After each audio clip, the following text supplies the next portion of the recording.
ఆయన సెలెక్ట్ అయిపోయారు. మా షిప్ అక్కడికి Pakistan border international maritime border security line లో నా డ్యూటీ చేసినారు. అక్కడ నేను వెళ్ళగానే ఒక మంచి చేశారు. నేను 10 days కంప్లీట్ అయిపోయింది. తర్వాత చేస్తూ ఉన్నాం. లాస్ట్ ఫైనల్ 1 week కంప్లీట్ అయిపోతే ఎక్సైజ్ వెళ్ళిపోతాం అనే మూమెంట్ లో మన దేశంలో ఉన్న మత్స్యకారులు ఉన్నారు, ఫిషర్మెన్స్. వాళ్ళు అక్కడ చేపలు పట్టుకుంటూ ఏదో జీవనోపాయం చేసుకుంటూ వాళ్ళ ఫ్యామిలీ వాళ్ళు ఏదో బతుకుతూ ఉన్నారు. అలాంటిది ఒక పాకిస్తాన్ నుస్రత్ అనేసి ఇండియన్ కోస్ట్ గార్డ్ లేక ఇండియన్ మన వాటర్ లైన్ లేక వచ్చేసి ఆ షిప్ నుస్రత్ అనేది ఏంటంటే పాకిస్తాన్ వాళ్ళ మెరిటైమ్ సెక్యూరిటీ వాళ్ళు మన మధ్య వాళ్ళ ఆ దేశానికి వాళ్ళ సేవ అదే వాళ్ళు మన డిఫెన్స్ పరంగా వాళ్ళు అక్కడ పోలీస్ డిపార్ట్మెంట్ గా సెక్యూరిటీ ఏజెన్సీ లో వాళ్ళు తిరుగుతూ ఉంటారు. ఆ సిచ్యువేషన్ లో మేమేం చేశామంటే అలా తిరుగుతూ ఉండగా వాళ్ళు ఎమర్జెన్సీగా మన వాటర్ లైన్ అంటే కావాల్సి వచ్చిన కొట్టి ఇబ్బంది పెట్టాలనే ఉద్దేశంతో మన వాటర్ లైన్ లేక వచ్చేసి మన వాళ్ళని ఫిషర్మెన్స్ 7 మంది ఫిషర్మెన్స్ ఉన్నారు. వాళ్ళని కొట్టి వాళ్ళని నానా చిప్పులు పెట్టి వాళ్ళ దగ్గర ఉన్న బోటును ముంచి చాలా ఇబ్బంది పెట్టారు. వాళ్ళు ఏం చేశారంటే మాకు గుజరాత్ లో DHQ ఉంటుంది. ఆ DHQకి ఇన్ఫర్మేషన్ ఇచ్చారు. ఇలా సార్ ఇట్లా పాకిస్తాన్ వాళ్ళు వచ్చి మమ్మల్ని ఇక్కడ కొడుతున్నారు, ఇలా మమ్మల్ని ఇబ్బంది పెడుతున్నారు, ఇలా అనేసి వాళ్ళు చెప్పేసి మాకు సిగ్నల్ ఇచ్చింది. అంటే ఆ ఏరియాలో ఏ షిప్ తిరుగుతుంది, ఆ ఏరియాలో ఏ బోట్ తిరుగుతుంది అనేసి ఒక చిన్న ఇన్ఫర్మేషన్. ఓకే పలానా అగ్రిమెంట్ తిరుగుతుంది, ఆ అగ్రిమెంట్ అక్కడ పంపేయండి అనేసి చెప్పారు. అంటే అగ్రిమెంట్ మా షిప్ పేరు. ఆ పలానా షిప్ ఉందనేసి పలానా నాటికల్ 12 కిలోమీటర్ల దూరం ఉందనేసి చెప్పారు. ఎమర్జెన్సీగా మాకు కాల్ వచ్చేసింది. ఓకే పలానా ఏరియాలో మన ఇండియా వాళ్ళను ఫిషర్మెన్స్ కొట్టి తీసుకెళ్తుందంట పాకిస్తాన్ వాళ్ళు అనేసి చెప్పారు. మేము ఎమర్జెన్సీగా ఇంకా మా ఫైనింగ్ ఆర్డర్ వచ్చిన తర్వాత మేము వెళ్ళకపోతే కుదరదు. మేము ఎమర్జెన్సీగా ప్రాణం కాబట్టి ఎమర్జెన్సీ వెళ్ళిపోతుండగా దాదాపు మాకు వాళ్ళిద్దరేమో బాగా జరిగింది. 3 గంటలు 4 గంటలు కంటిన్యూగా మేము వాళ్ళతో గొడవ పడతానే ఉన్నాం. వాళ్ళు బోట్లు ఆపట్లేదు, మనల్ని ఎక్కించుకొని వెళ్ళిపోతున్నారు. మనల్ని అంటే ఆల్మోస్ట్ ఒక 20-30 కిలోమీటర్ల లోపలికి వచ్చేసి మన వాటర్లలోకి. వాళ్ళు మనం వెళ్తుండగా వాళ్ళు ఆపట్లేదు, వాళ్ళు వెళ్తున్నారు మనం ఆపట్లేదు. ఇంకా అట్లా జరుగుతా మనల్ని అట్లా చేసి వాళ్ళ వాటర్లోకి వెళ్ళి తీసుకెళ్లారు. మనం వెళ్ళా వాళ్ళ వాటర్లోకి వెళ్ళేందంటే మన వాటర్లోకి తప్పించుకున్న బట్టి మనం ఏం సాధించగలం అనేసి వాళ్ళు అభిప్రాయం. మనం ఏం చేసామంటే పోతే మనం ఏం చేసి మా సార్ వద్దు సార్ మనం వాళ్ళ వాటర్లోకి వెళ్తున్నాం అనేసి మా కమాండింగ్ ఆఫీసర్ ఆర్డర్ ఇచ్చారు. అంటే మేము పైకి మాకు ఆర్డర్స్ లేని మేము ఏం చేయడానికి అవకాశం ఉండదు.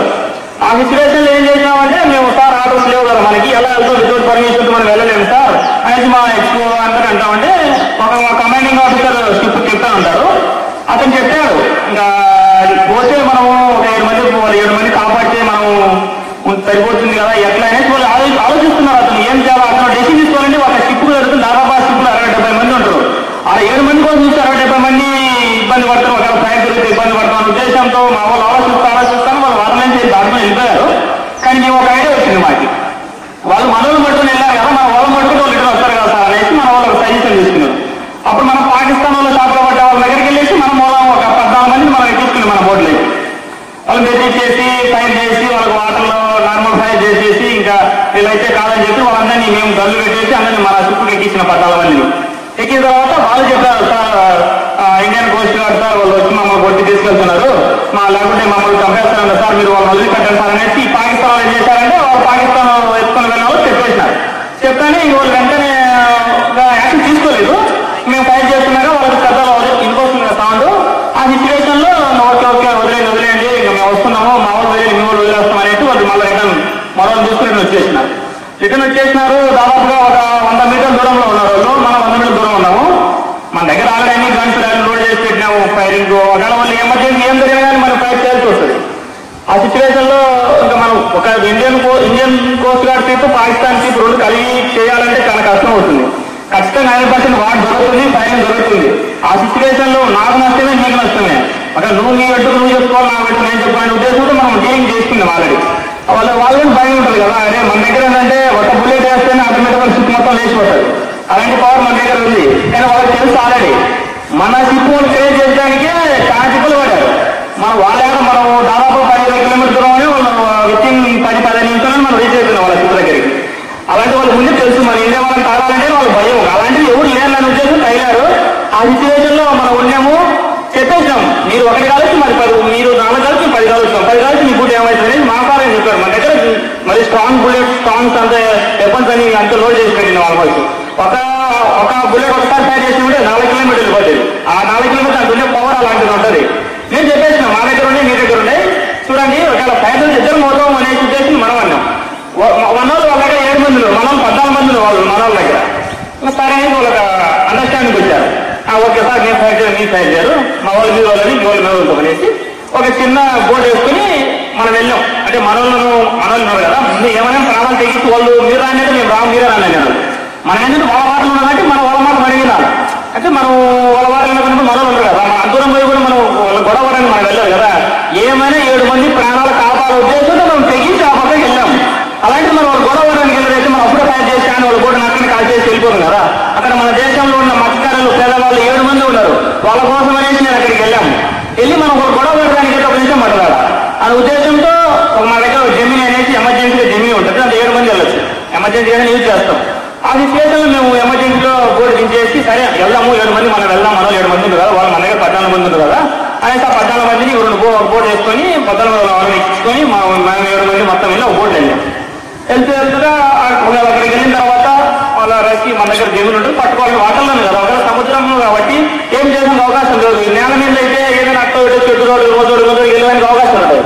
పోతే జిల్లలు చూడడమా లేకుంటే ప్రాణాలు పోవడమా, అక్కడే సిచ్యువేషన్ ఉంటుంది. అదంటే ఈ సముద్రం అంటే ఆ చెట్టుతో అది ఒకవేళ భూమి అయితే చెట్టుతో ఇంకోటి తప్పించడానికి మనం సరే మన ప్రాణం కాపాడుకోవాలనే ఉద్దేశంతో మనం ఎవరైనా ఏంటంటే ఇంకా మన పేరెంట్స్ ఉన్నారు, ఫ్యామిలీస్ ఉన్నారు, నా ఇంతమంది వాళ్ళ కోసం ఏంటి నాకేం జీతం ఏమవుతుంది తెగించుకుని తప్పించుకోవాలని చూస్తారు.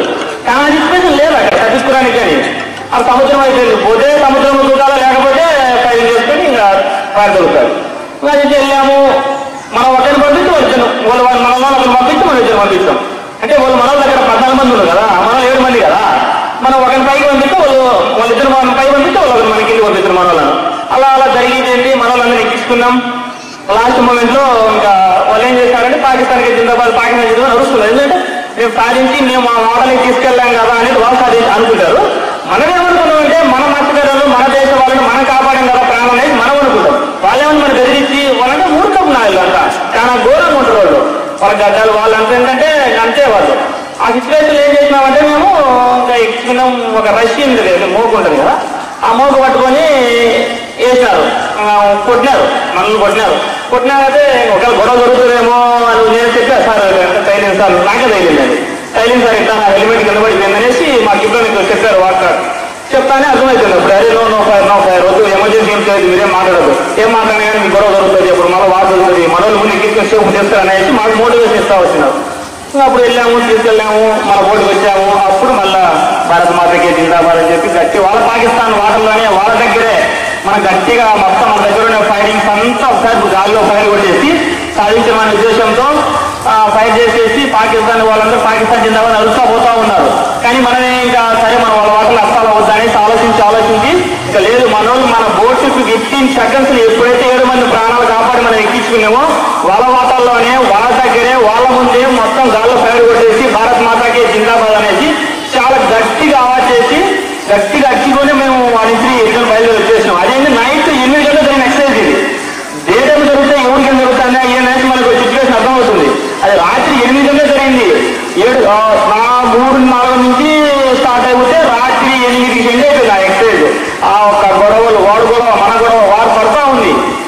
ఎండ్ అయిపోయింది, తీసుకెళ్ళాం. లాస్ట్ మనం అక్కడ గుజరాత్ లో ఓకా అనేసి ఒక ఏరియా ఉంది. ఆ ఏరియాలో మా షిప్ ఇంకా ఎర్లీ మార్నింగ్ ఎంట్రీ ఇచ్చినారు.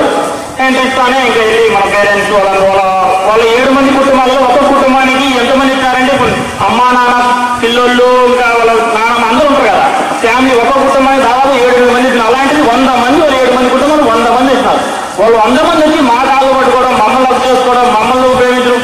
ఆ రోజు అనిపించింది చదువు అంటే ఇంపార్టెంట్ కాదు, ఏదైనా ఒక పని సక్సెస్ చేసిన తర్వాత దాన్ని గుర్తుపెట్టుకుని వాళ్ళ పేరెంట్స్ కృతజ్ఞతలు, ప్రాణం పోయినా మనం తెగించి కాపాడే మన దేశ పౌరులు కదా అనే ఉద్దేశం ఆ రోజు అనిపించింది. అందుకే ప్రతి ఒక్కరు చెబుతున్నాను, మన దేశం కోసం ఎంత ఓరికైనా పోరాడండి, సక్సెస్ కాండి.